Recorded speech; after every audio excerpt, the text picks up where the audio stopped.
Baik, kita ketemu lagi pada materi keamanan sistem informasi dan kita sampai pada bahasan tentang disaster recovery planning. Lalu, apa sebenarnya disaster recovery planning itu? Jadi, pada intinya, sebuah infrastruktur itu bisa saja terkena bencana. Kalau kita melihat terjemahan dari kata disaster recovery planning, itu secara garis besarnya adalah rencana untuk memulihkan infrastruktur teknologi informasi bila mana terjadi bencana. Nah, bencana itu bisa saja berupa bencana alam atau juga bencana akibat perbuatan manusia. Nah, ini berdasarkan data PBB. Indonesia itu menempati peringkat ke-11 sebagai negara dengan bencana alam yang paling banyak. Ini tahun 2015. Indonesia juga berada di daerah yang dikenal dengan nama Ring of Fire. Yang artinya Indonesia ini dilalui jaringan atau dilalui jajaran gunung-gunung berapi yang tentu saja hal tersebut bisa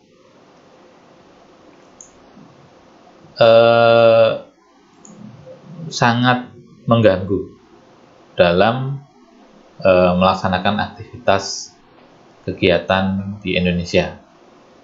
Kemudian, selain itu Indonesia juga berada di daerah pertemuan lempeng tektonik. Nah, kalau hal semacam ini kan sudah kita pelajari sejak pendidikan yang lama. Indonesia ini ada di lempeng Indo-Australia dan lempeng Eurasia, ya, lempeng Pasifik yang bisa saja pergerakannya mengakibatkan gempa. Ini adalah bencana-bencana yang terjadi akibat kejadian alam.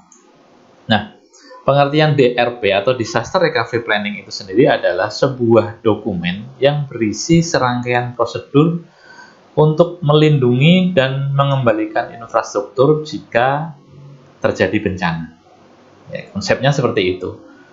Jadi sebuah prosedur, sebuah dokumen, catatan-catatan penting tentang langkah-langkah, tentang mekanisme bila mana infrastruktur kita terimbas oleh bencana. Seperti kita sudah pelajari di bab-bab sebelumnya, bencana itu bisa saja menimpa infrastruktur kita.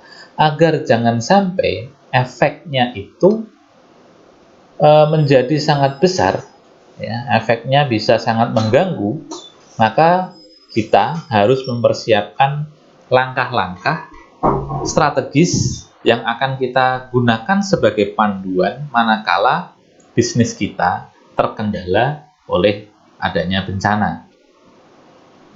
Bencana bisa jadi karena kebanjiran, kalau alam ya, karena kena virus, karena kena pembajakan dan sebagainya. Itu juga masuk kategori bencana seperti yang sudah kita bahas sebelumnya. DRP atau Disaster Recovery Planning disusun secara komprehensif meliputi prosedur yang harus dilakukan sebelum, selama masa berlangsung, dan setelah terjadinya bencana. Jadi, dokumen ini meliputi hal-hal yang harus tetap dilakukan meskipun itu tidak sedang terjadi, ya.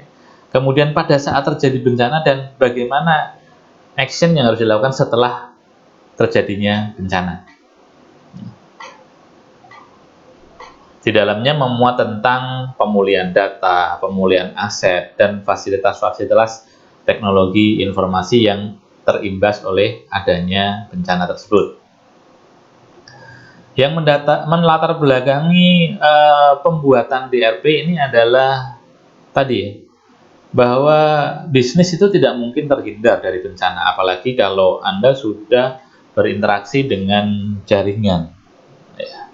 Kata kuncinya adalah ketika Anda membuka diri ke dalam jaringan, maka tidak ada yang namanya aman 100%. Artinya bahwa bisa saja Anda akan menjadi korban dari sesuatu yang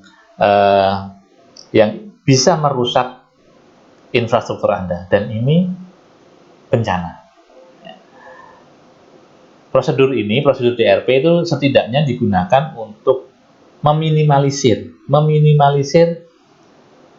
efek dari bencana yang menimpa pada infrastruktur kita. Kalau bencana karena faktor eksternal yang seperti kemarin kita bahas, virus dan sebagainya, kita bisa mencegah, setidaknya mencegah, membentengi diri. Tapi kalau gempa bumi, kebanjiran, kemalingan, mungkin kemalingan masih bisa ya, tapi hal-hal yang di luar kendali kita harus mengusahakan agar efeknya itu tidak terlalu besar. Bukan berarti tanpa terimbas, tapi meminimalisir efeknya. Ya. DRP adalah layaknya sebuah asuransi yang dibutuhkan oleh setiap lembaga bisnis agar menjaga setiap level organisasi tetap berjalan ketika terjadi bencana. Jadi, ketika perusahaan Anda memiliki sebuah prosedur DRP, Disaster Recovery Planning ini, maka akan memberikan setidaknya rasa aman. Ya, oh saya aman. Contoh kecil begini, Anda sudah membackup data. Ya. Setiap Anda selesai mengerjakan sesuatu, Anda sudah backup di luar. Itu setidaknya Anda merasa aman. Manakala misalnya filenya kena virus hilang, oh saya masih punya backup. Meskipun bisa jadi backup itu juga rusak juga, kena virus juga. Tapi setidaknya ada rasa aman yang dirasakan oleh pelaku di organisasi yang Anda backup secara prosedur tadi. Itu setidaknya ada rasa aman. Nah, kemudian apa sih keuntungannya? Keuntungannya yang pertama tadi sudah saya singgung, memberikan rasa aman, meminimalisir resiko keterlambatan proses. Kalau perusahaan yang sudah bergantung dengan infrastruktur TI, maka ketika infrastrukturnya terkendala, wah akan sangat berpengaruh terhadap kesinambungan bisnis mereka. Maka dengan adanya ini bisa diminimalisir resikonya. Kemudian menjamin kehandalan sistem. Ya. Dalam aspek keamanan itu kan ada aspek availability, ketersediaan. Maka ketika sistem Anda down dan waktu down-nya nggak terlalu lama, nah aspek availability, ketersediaannya itu tetap terjaga pada level yang rasional. Kemudian meminimalisir pengambilan keputusan saat terjadi bencana. Maksudnya tidak perlu bingung. Ya, saat ada bencana, kita semua sudah pegang panduan. Jadi nggak terus bingung mau ngapain. Ya, itu maksudnya begitu. Jadi kita ketika terjadi bencana di infrastruktur kita sudah punya, oh harus begini, harus begini. Sehingga akan meminimalisir kesalahan pengambilan keputusan saat terjadi bencana. Kemudian, ini saya tambahkan ya, kesalahan. Kemudian mengurangi potensi kewajiban dalam aspek hukum. Nah, ini tentu saja hubungannya dengan ketika Anda tidak bisa menyediakan layanan yang Anda janjikan, misalnya ya availability tadi dalam durasi waktu yang disepakati bersama, maka Anda bisa kena tuntutan hukum, yaitu bisa mengurangi hal tersebut dengan cara Anda menyediakan langkah-langkah yang cepat sehingga availability terhadap service itu bisa tetap terjaga di level yang disepakati. Menurunkan tingkat stres dalam lingkungan kerja ya, ketika Anda merasa aman tentu saja Anda tidak terlalu stres loh. Punya panduan, jadi tidak mikir harus ini ngapain, habis ini ngapain, semuanya ada panduan sehingga Anda tinggal menjalankan saja ya. Kemudian kita masuk pada tipe perencanaan ya. Yang pertama preventif, kemudian detektif, dan korektif. Nah, perencanaan di dalam DRP itu ada 3, pencegahan, pendeteksian, dan pembenaran atau perbaikan, korektif. Pencegahan misalnya backup data, kemudian gunakan UPS, Uninterruptible Power System, kemudian antivirus, kemudian firewall, dan sebagainya. itu adalah tindakan preventif yang masuk di dalam perencanaan preventif. Kemudian detektif. Detektif itu mendeteksi segala sesuatu kejadian yang tidak diinginkan, ya, sehingga meminimalisir resiko yang akan ditanggung oleh infrastruktur. Jadi misalnya ada orang masuk ke ruangan tertentu, kemudian ada alarm, ada warning dan sebagainya. Termasuk juga misalnya ada file yang tidak dikenali masuk ke dalam sistem. Nah, itu juga kita bisa gunakan mekanisme detektif untuk merencanakan itu. Kan ada ya program-program detection system, misalnya intrusion detection system, ada intrusion prevention system. Di materi-materi yang lalu kita sudah bahas itu. Kemudian perencanaan korektif, yaitu perencanaan yang dilakukan untuk mengembalikan fungsi-fungsi infrastruktur setelah terjadi bencana. Itu juga perlu, karena ketika Anda mengalami bencana, Anda bingung mana dulu yang harus saya perbaiki. Misalnya ya, ini kantor Anda kebanjiran tiba-tiba, kemudian server rusak, jaringan rusak, internet rusak, segala macam rusak. Dalam kehancuran itu, Anda tidak punya pegangan mana yang pertama kali harus saya kerjakan. Itu pasti bingung. Oleh karena itu, Anda butuh panduan dari sekian aspek yang Anda kelola, mana yang hubungannya paling kuat dengan dunia luar, ya, dengan klien. Misalnya Anda penyedia layanan web hosting, maka yang paling penting adalah server hosting Anda harus on dulu dibanding dengan infrastruktur lokal yang ada di kantor Anda. Nah, ini perlu panduan mana saja ya, aset-aset yang memiliki tingkat urgensi paling tinggi itu yang harus diselesaikan lebih dulu. Nah, ini tipe perencanaan korektif. Isinya memuat, ya ini biasalah dokumentasi yang seperti itu. Kemudian harus ada siapa orang atau tim yang bertanggung jawab jika terjadi bencana. Itu harus Anda cantumkan di dalam DRP. Karena nanti begitu ada terjadi bencana, gampang. Oh, panggil si A, ini yang bertanggung jawab. Ayo, apa tanggung jawabmu terhadap kejadian ini, dan seterusnya. Kalau Anda sudah membuat dokumen, tapi tidak ada penanggung jawab, ya sama saja. Ini siapa yang harus mengeksekusi, gitu kan? Siapa yang harus melaksanakan? Nggak tahu, meskipun dokumennya lengkap, tapi tidak ada yang bertanggung jawab, Anda juga akan kesulitan untuk menjalankan fungsi dari DRP tadi. Kemudian apa yang dilakukan oleh orang atau tim ini saat terjadi bencana, itu juga penting, ya. Jadi nanti masing-masing dalam tim itu punya tanggung jawab masing-masing. Tipe bencana, ya bencana alam, tadi sudah saya jelaskan ya. Kemudian bencana karena ulah manusia. Hal-hal yang di luar kendali kita biasanya tipenya tipe bencana alam. Kalau yang karena ulah manusia masih bisa kita antisipasi dengan sangat baik. Tapi kalau gempa bumi itu sulit ya. Banjir mungkin masih bisa kalau banjir. Kebakaran itu juga sulit juga.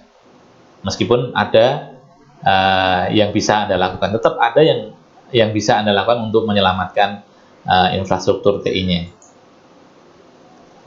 Nah, DRP pada perangkat TI, nah ini biasanya memuat prosedur backup dan restore data. Pada perangkat TI itu paling penting ya, kalau di organisasi pasti yang paling tidak ternilai itu adalah data. Maka itu yang harus pertama kali Anda berikan prioritas, yang harus dicantumkan di dalam disaster recovery planning. Kemudian ada administrasi sistem dan server. Cantumkan saja di situ. Mekanisme shutdown dan startup. Kemudian identifikasi sistem terhadap kejadian-kejadian yang membahayakan, misalnya intruder dan sebagainya. Nah, ini DRP khusus untuk perangkat-perangkat yang hubungannya dengan teknologi informasi. Tentu ini masih bisa dikembangkan, tergantung ya organisasi Anda itu seberapa besar jangkauan teknologi informasi yang digunakan. Kemudian ini ya penjelasan detailnya. Oke, ini contoh DRP pada aspek backup dan restore data. Misalnya, lakukan full backup setiap minggu sekali secara bertingkat dan manfaatkan waktu malam hari di mana sedang tidak digunakan. Anda buat prosedur backup data, gitu kan? Di dalam itu prosedur backup data, misalnya waktu pelaksanaan backup jam sekian, apa saja yang harus di backup jam sekian, ini. Bagaimana mekanisme backup menggunakan tape misalnya, atau menggunakan drive misalnya, menggunakan cloud misalnya. Kemudian siapa pelaku yang harus melaksanakan prosedur ini? Itu ada tulis jelas, ya.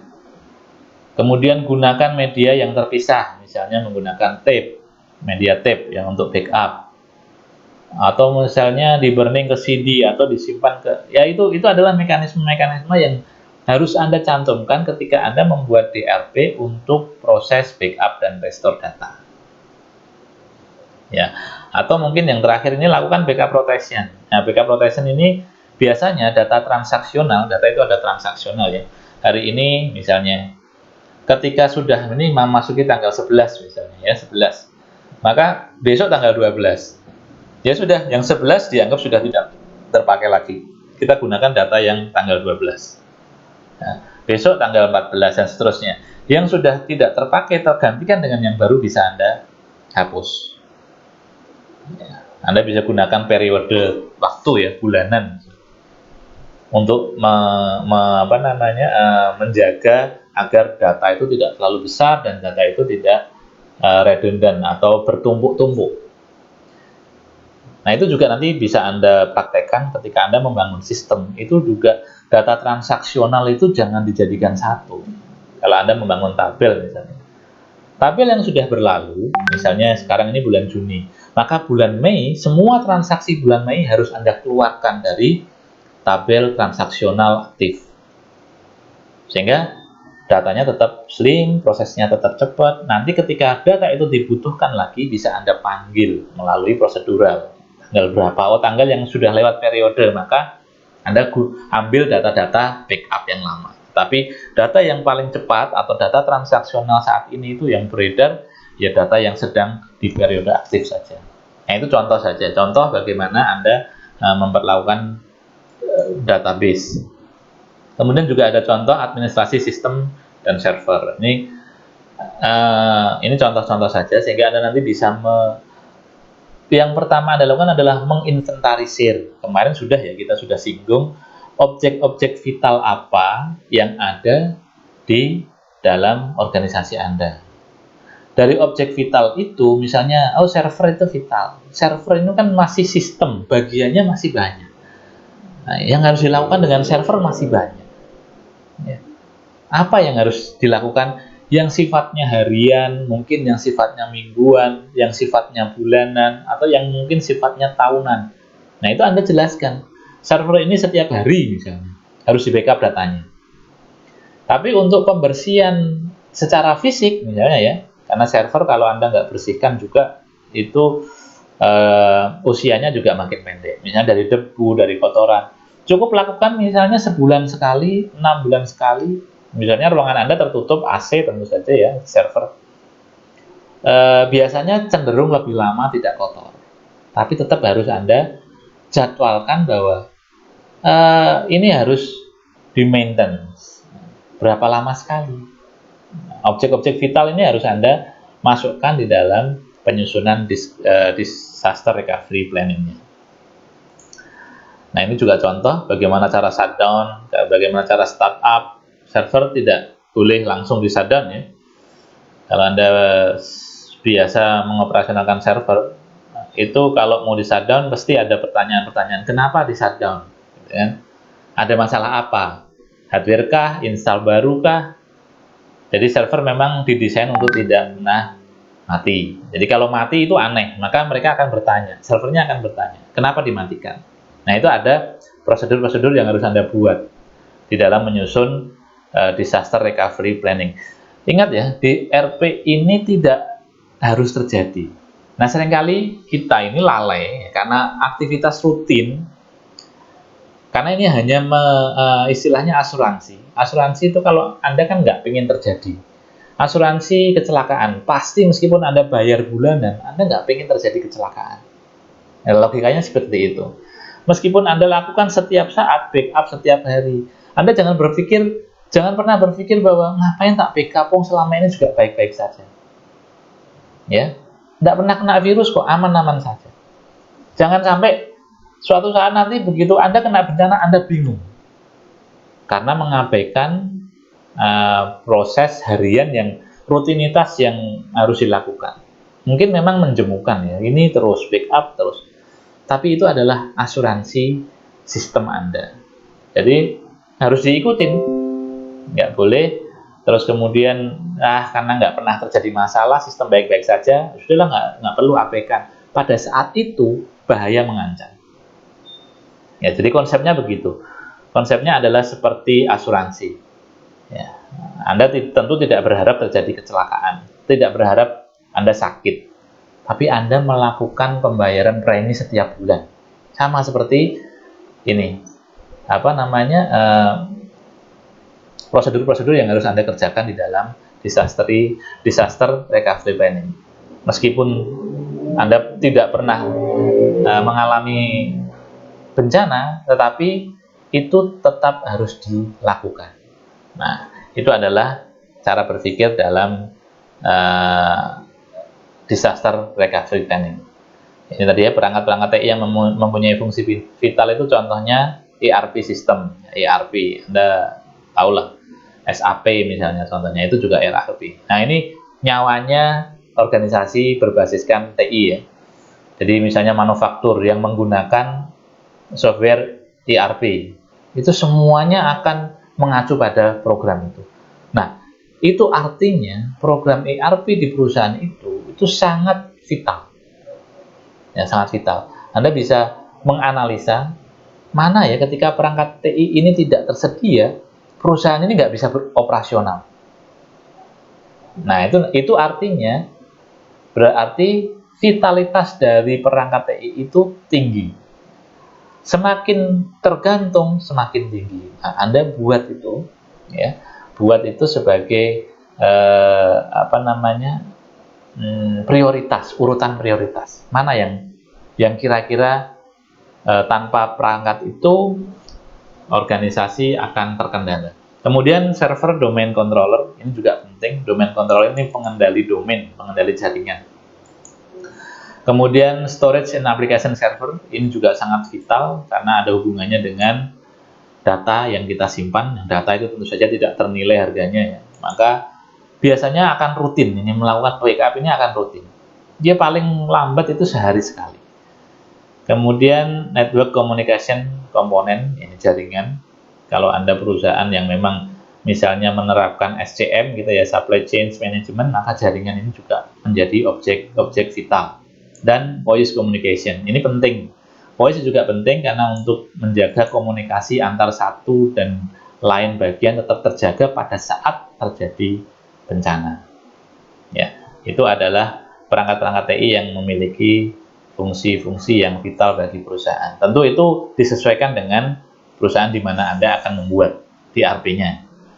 Ya, contoh tim pada DRP, ya, itu ada tim koordinator, tentu orang-orang TI-nya, kemudian tim tanggap darurat, tim penilai kerusakan, tim eksekutif ini pelindungnya biasanya, karena Anda membuat kebijakan ini itu harus didukung oleh eksekutif atau pengambil kebijakan di perusahaan itu. Tanpa dukungan mereka, tanpa dukungan yang berkuasa, maka prosedur yang Anda buat itu juga akan sia-sia. Ya. Karena dalam menjalankan prosedural tadi tentu membutuhkan sumber daya, bisa jadi tambah orang, tambah perangkat, ya, kemudian tambah kerjaan tentu saja. Nah, hal-hal itu tentu harus didukung kebijakan manajemen, dan itu tim eksekutif di manajemen di perusahaan itu harus ikut di dalam tim DRP, sehingga yang bersangkutan itu tahu apa yang ada di dalam disaster recovery planning yang akan dikerjakan tersebut. Kemudian ada tim restorasi, ini yang bertanggung jawab pertama kali ketika bencana terjadi atau setelah terjadi bencana, dia yang harus mengembalikan fungsi-fungsinya. Kemudian tim operasi, Tim operasi ini biasanya yang mengoperasionalkan kegiatan rutin tadi ya, prosedur-prosedur rutin.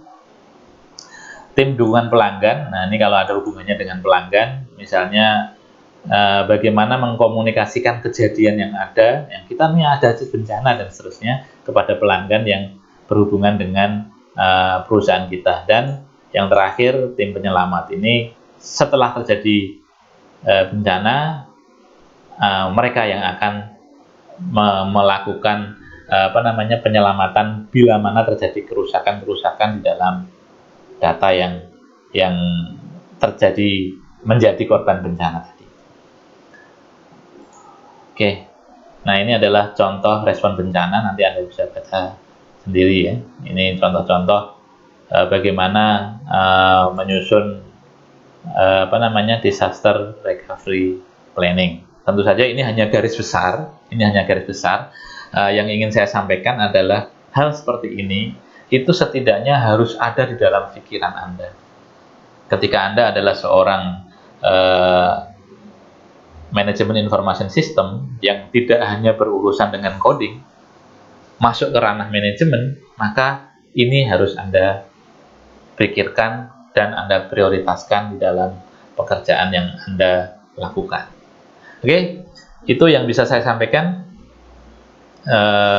Terima kasih atas perhatiannya. Assalamualaikum warahmatullahi wabarakatuh. Kita ketemu di materi yang lainnya.